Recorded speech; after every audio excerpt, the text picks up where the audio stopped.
বন্ধুরা, শঙ্কুচিমান চ্যানেলে সবাইকে স্বাগত জানাই। তো বন্ধুরা, আপনারা কেমন আছে? আশা করি আপনারা অনেক অনেক ভালো আছি। তো বন্ধুরা, আমি অনেক ভালো আছি।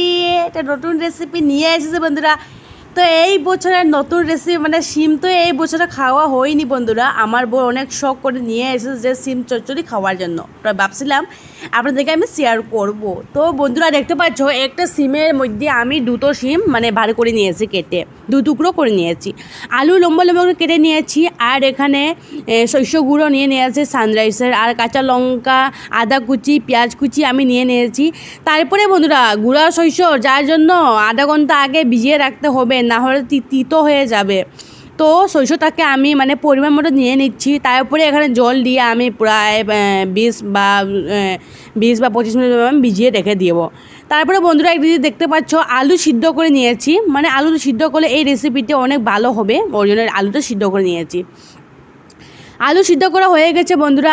তারপরে কড়াইয়ে দিয়ে দিচ্ছি সরষার তেল, আর তেলও দিয়ে দিচ্ছি পাঁচফোড়ন, আদা কুচি, পেঁয়াজ কুচি দিয়ে দিচ্ছি বন্ধুরা। এই রেসিপিতে বন্ধুরা কি বলবো, আমরা তো একদমই মানে তেল মশলা কম খাই, যার জন্য মানে আমি সিমটাকে আমি ভাজা করিনি। আপনারা চাইলে ভাজা করতে পারি, কিন্তু ভাজা করে তো অনেক তেল লেগে যাবে, তো ওই জন্য আমি ভাজা করি না বন্ধুরা। মানে ডাইরেক্টলি আমি মানে সাঁতলিয়ে নিয়েছি, মানে কাচ্চা কাচ্চা। তো আলু সিদ্ধ করে আলু আর সিম আমি মানে এক লগে দিয়ে সাঁতলিয়ে নিয়েছি বন্ধুরা। কিন্তু রেসিপিটা খেতে এত সুস্বাদু হয়েছে না, কি বলবো বন্ধুরা। আর তেল মশলা তো কম খাই, আপনারা সবাই জানে। আমি সবসময় মানে তেল মশলা কম খাই, ডাক্তারে বলেছে বরকে যে না খাবার জন্য, ওর জন্য।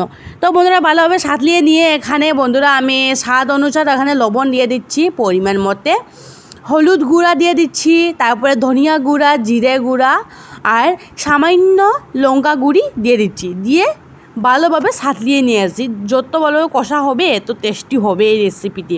আর কাঁচা লঙ্কাটা একটু বাড়িয়ে দিতে হবে, বাট এই রেসিপিটি বন্ধুরা লঙ্কা গুঁড়া দেওয়া হবে না, মতলব জাস্ট মানে কালারের জন্য একটুটি দিয়েছি, ওর জন্য কাঁচা লঙ্কাটা একটু পরিমাণ বেশি লাগবে। তো ভালোভাবে সাঁতলানি হয়ে গেছে বন্ধুরা। একটু মানে আলুটা একটু ভেঙে যাচ্ছি, আলুটা সিদ্ধ যার জন্য আর টেস্টি হবে এই রেসিপিতে আলুটা সিদ্ধ করতে হবে।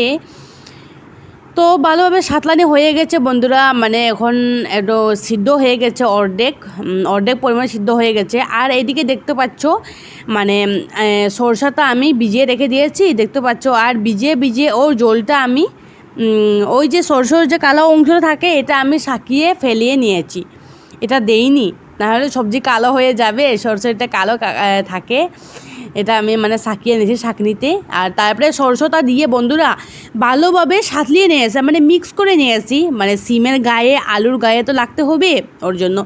তো এখানে সামান্য স্বাদ অনুযায়ী চিনি দিয়ে দিচ্ছি, স্বাদ অনুসার স্বাদটা মানে কন্ট্রোলও থাকার জন্য। এই রেসিপিটা একটু মিষ্টি মিষ্টি হলে অনেক ভালো লাগে। তো চিনি দিয়ে ভালোভাবে সাঁতলিয়ে নিয়েছি, আর মানে জলটা ছেড়ে দিয়েছি, সরষের জলটা। তারপরে এখানে মানে সামান্য জল দিয়ে দিচ্ছি। জল দেওয়ার কারণ হলো বন্ধুরা, এখানে মানে সিমটা তো কাচ্চা, ওর জন্য মানে সিদ্ধ হবে সিম। তো যাই হোক বন্ধুরা, রেসিপিটা কমপ্লিট হয়ে গেছি। আর এটা খেতে সুস্বাদু হয়েছে, আর অবশ্যই এরকম রেসিপি বানিয়ে খাবে। তারপরে হয়ে গেছে রেসিপি কমপ্লিট বন্ধুরা, আমি নামিয়ে নিয়েছি। তো আজকে আমার রেসিপিটা কেমন হয়েছে, ভালো লাগলে প্লিজ আপনারা লাইক দিয়ে দিন। কেমন হয়েছে অবশ্যই কমেন্ট করে জানাও, লাইক করো, শেয়ার করো বন্ধুরা, এরকম পাশে থাকবে আপনারা। আমি আপনাদেরকে অনেক অনেক সাপোর্ট করি বন্ধুরা, আমি চাই আপনারাও আমাকে অনেক সাপোর্ট করবে, ফুল ওয়াচ করবে বন্ধুরা। কোনো ভুল চলে হয়ে থাকলে ভিডিওতে অবশ্যই আমাকে মানে ক্ষমা করে দাও বন্ধুরা। এরকম ভিডিও পেতে অবশ্যই সাবস্ক্রাইব করে রেখে চ্যানেলটাকে। Bye bye.